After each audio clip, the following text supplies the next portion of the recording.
Okay, what's going on? Somebody looks dead on my flag. Oh my God, it's my cousin's daughter. Oh God, oh my God, oh my God, oh my God. Honey, is she breathing? No, she isn't. She's cold. Her fingers are blue. Okay, how old is she? She's 16, 17. On Sunday, September 24th, 2006, Cassie Jo Stoddard was found dead in her aunt and uncle's house in Pocatello, Idaho. Her body had approximately 30 stab wounds. She had been cold-bloodedly eliminated. I'm sorry. I'm sorry, Cassie's family, but she had to be number one. We have to stick with the plan. And she's perfect, so she's gonna die. The perpetrators of this macabre act would be two friends, both 16 years old, who would record their entire plan with a chilling coldness. We will delve into the events of that night. They are so disturbing that they will seem straight out of a horror movie, and it would be hard to believe that everything had been done by teenagers. What kind of animal could come in and do this to her? What kind of person were we going to be finding during the investigation? Why did they choose Cassie as their victim? What were their motivations for meticulously planning this horrible crime? We will see step by step the young men's plans, which were recorded by themselves, and how they carried out the crime against their friend. However, in the interrogation, the suspects will try to prove their innocence at all costs, and they would gradually reveal information that will help understand the motives for this horrendous act. This is the record of the last moments of two teenagers who confused fiction with reality and who were willing to go to extreme consequences due to an unprecedented fanaticism. Everything would happen in the small town of Pocatello in Idaho, United States, a predominantly Mormon city with a simple and extremely peaceful and safe life. However, everything would change in September 2006. Ryan Draper and Tori Adamczyk were two 16-year-old young men, just like any normal high school teenager, without records that could predict their criminal fantasies. They were friends with their classmates and had no difficulties in school. Both became friends when they realized they were obsessed with cult movies and horror films. We're bad. We're bad. Man, that sounds so shitty. We're evil. That sounds even shittier. We're not, okay? They were sick psychopaths that get pleasure of killing other people. That sounds good, baby. We're gonna go down in history. We're gonna be just like Scream, except real life terms. We're gonna be murderers, baby. But unfortunately, to carry out these disturbing desires, they would use the closest people they had in school, who were the perfect targets for these deranged young men. We found our victim, and sad as it may be, she's our friend. But you know what? We all have to make sacrifices. Our first victim is going to be Cassie Stoddard and her friends. Turn your brights off, Well, asshole. yeah, we'll find out if she has friends over. She's gonna be alone in a big, dark house out in the middle of nowhere. How perfect can you get? I mean, like, holy shit. But why Cassie? Apparently, it is seen in the recordings that there was no greater motive than a simple reason. They were sure she was alone taking care of a house, and that made her the perfect candidate for their movie. However, in the interrogation, we will see that this was only a facade. With a clear objective, they will begin to plan what would be their first assault. Cool. I was planning kills in September 22nd, 2006. We're skipping our 4th hour. We're writing our plan right now for tonight. It's gonna be cool. Me and like that push for when we're actually tonight. However, Cassie wouldn't be the only suitable one in the minds of these disturbed young people. They created a victims list on which there were several friends and classmates whose lives they would take to become infamous celebrities and for people to label them as serial criminals. Dude, I'm horny just thinking about it. hell yeah! So we're gonna fucking kill her and her friends, and we're gonna keep moving on. I heard some news about Kirsten. She's gonna be home alone from 6 to 7. So we might kill her, then drive over to Cassie's thing and scare the shit out of them, then kill them one by fucking one. Hell yeah. Why 1 by 1? Why can't it be a 2 by slaughterhouse? 2 and 3 by 3? Because we gotta keep it classy. So yeah, Classy. it's gonna be extra fun. You're evil. The teenagers will shock with the coldness with which they speak, but also with the enthusiasm that can be seen on their faces because they will become criminals. It seems that they have no greater interest in the victims, nor do they care that their friends are the chosen ones to be on the deadly list. However, the day would come when they will begin to carry out their horrifying plan, and they will go for their first victim. I'm sorry. I'm sorry, Cassie's family, but she had number one. We have to stick with the plan. She's perfect, so she's gonna die. Cassie Jo Stoddard was a very sociable girl. She never got into trouble, was extremely responsible, and was an outstanding student. She was an exemplary young friend to her entire community and a quite mature teenager despite her young age of 16. The last record of her was on Friday, September 22nd at 8:22 in the morning at Pocatello High School. While she was putting her notebooks in her locker, without any remorse, Brian decided to record her before ending her life. Hello, Cassie. I'm getting you on tape, okay? Say hi, please. Okay, see ya.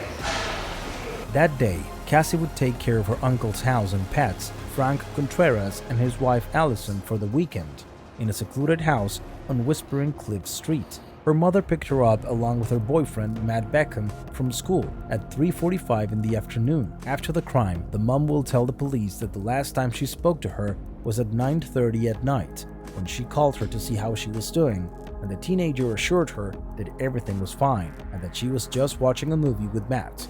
They said goodbye with the promise to call each other the next day, but they never spoke again.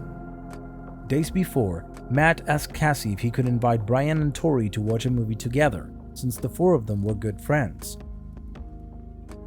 The boyfriend's friendship with the young man was like any other, never suspecting anything from them, as he never saw any strange behavior towards Cassie or towards him. With the kindness that characterized the young girl, she saw no problem with seeing her classmates after school. This would be a mistake that would cost her life. The young people met with the couple around 8:20 at night, and they left around 9:30. They argued that they preferred to go to a local cinema to watch a movie, but that was far from true. We're here in his car. The time is 9:50, September 22nd, 2006. Unfortunately, we have the grueling task of killing our two friends, and they are right in that house just down the street. They had gone to the house only with the intention of getting an idea of its layout and to leave the basement door open to come back later. We just talked to them. We were there for an hour. But We checked out the whole house. We know there's lots of doors. There's lots of places to hide. I unlocked the back doors, so it's all unlocked. Now we just gotta wait, and yeah, we're really nervous right now, but we're ready. we're listening to the greatest rock band We've ever, waited for this for a long time. Pink Floyd, before we commit the ultimate crime of murder. We waited for this for a long time. A long time. We'll stay tuned. Instead of going to the movies, they waited near the house, waiting to commit their terrifying act. Half an hour after the young people left the house, they cut the power to scare Matt and Cassie. With concern and seeing his girlfriend very scared, Matt wanted to stay with her to accompany her through the night. But his parents didn't give him permission, so they picked him up at 11:15 at night. They suggested that they go with them for safety reasons, but being responsible, as she was known to be, Cassie refused to give up her babysitting mission. That was the last time Matt would see his girlfriend alive. He called her around 12:30 in the early morning but Cassie didn't answer. When they got out of the car and entered the house again, Draper cut the power again.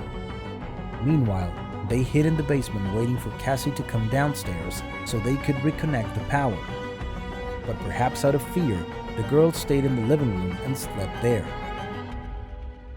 In the meantime, Matt called Tori to see if he could meet up with them later, but he could barely hear him because he was whispering.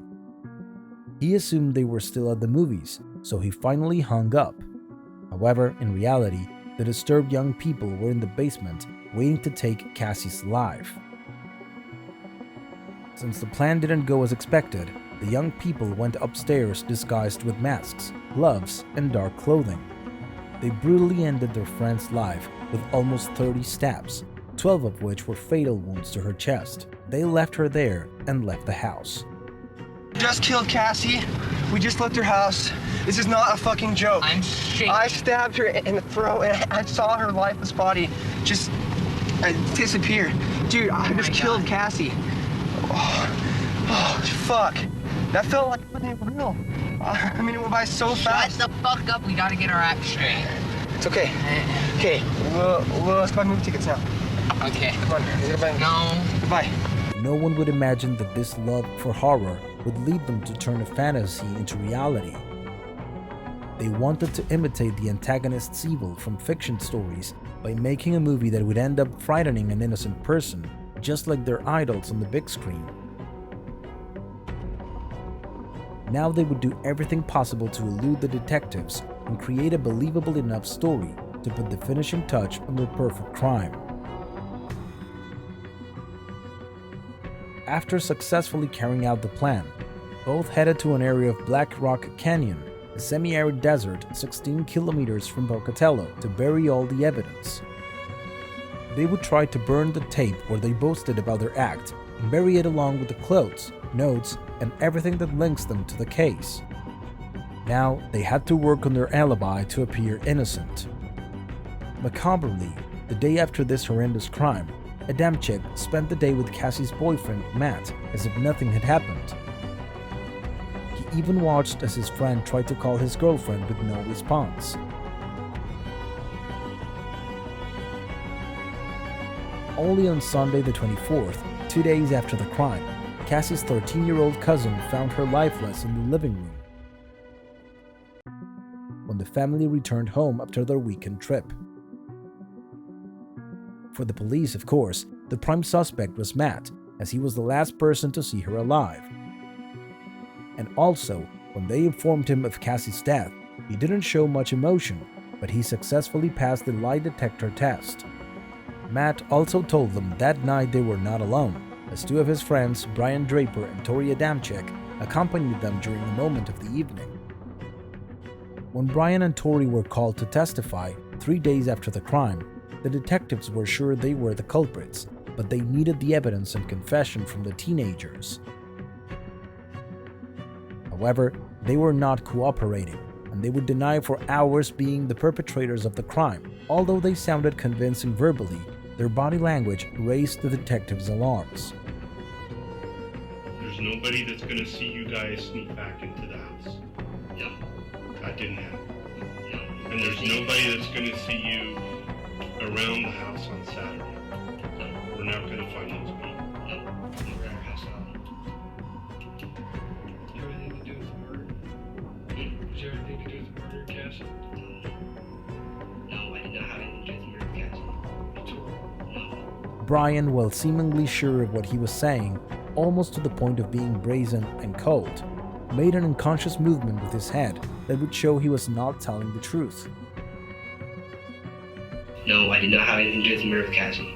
Tori? No. Both told the detectives that they left because they decided to go to the movies, but neither could answer what the movie was about. Here is where inconsistencies from both of them would start, and the confession would be revealed. First, Draper admitted they were not at the movies, but had been carjacking and lied because he didn't want to get in trouble. When they were going to give him a lie detector test to corroborate his story, he collapsed and said he needed to tell the detectives something. With his parents present, he said they returned to the house to turn off the electricity and scare the couple. And and they entered with masks to hide their identity in the style of the movie Scream. However, according to him, he was surprised when a damn chick actually started attacking her.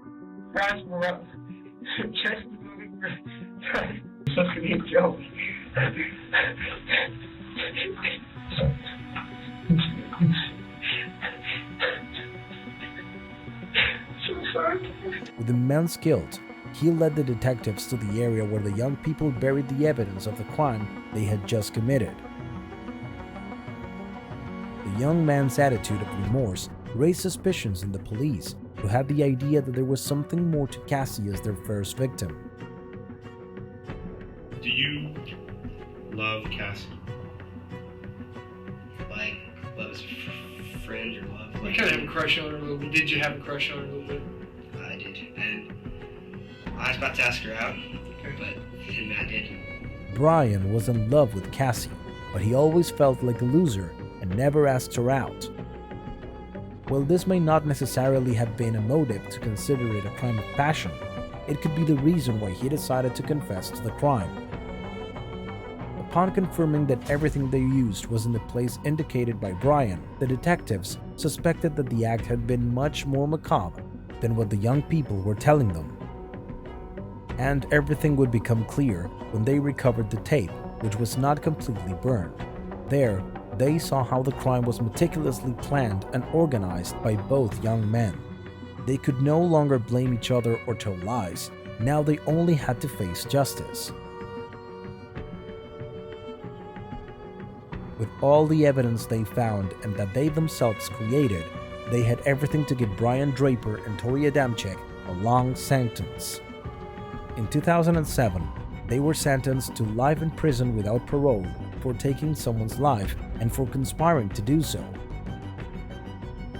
This case generated great repercussions as they were underage and were receiving a punishment as if they were adults. I think everyone is more than the worst thing they've ever done. And I think that policymakers can make decisions about how to punish them. But I think children are uniquely more than their worst act. A life sentence for a minor takes away the opportunity for these young criminals to reintegrate into society after a process of rehabilitation. In 2012, the United States Supreme Court ruled that it was unconstitutional for young people to receive life sentences without parole, regardless of the atrocity of the crime. Since 2016, this law must be applied retroactively, meaning that crimes committed by minors before the date of enactment could also be reconsidered. This would allow young people a second chance in life, especially those who show deep remorse for the acts they committed in the past. Both Tori and Brian, now adults, regret their past actions. In fact, Tori doesn't even recognize himself and believes he is now a different person. I made a lot of mistakes, but they were, I don't know, I just think I look at myself now and I'm 21 and I think how stupid I was at 16, and I just think how I feel like I'm paying for somebody else's mistakes at this point. As for Brian, he knows he will live forever with guilt, but that he has learned from his mistakes. I want to have a chance at life. I understand that, Cassie can't, and I never ignore that. She's dead, and not anything is going to change that. There are almost 1,500 cases like that of Brian and Tori that must be reviewed in the different states of the country to see if they are released or their sentences reduced. However, both are still in prison, waiting for you to give them another chance, and only justice will decide if they have already paid enough for the horrendous crime against their friend.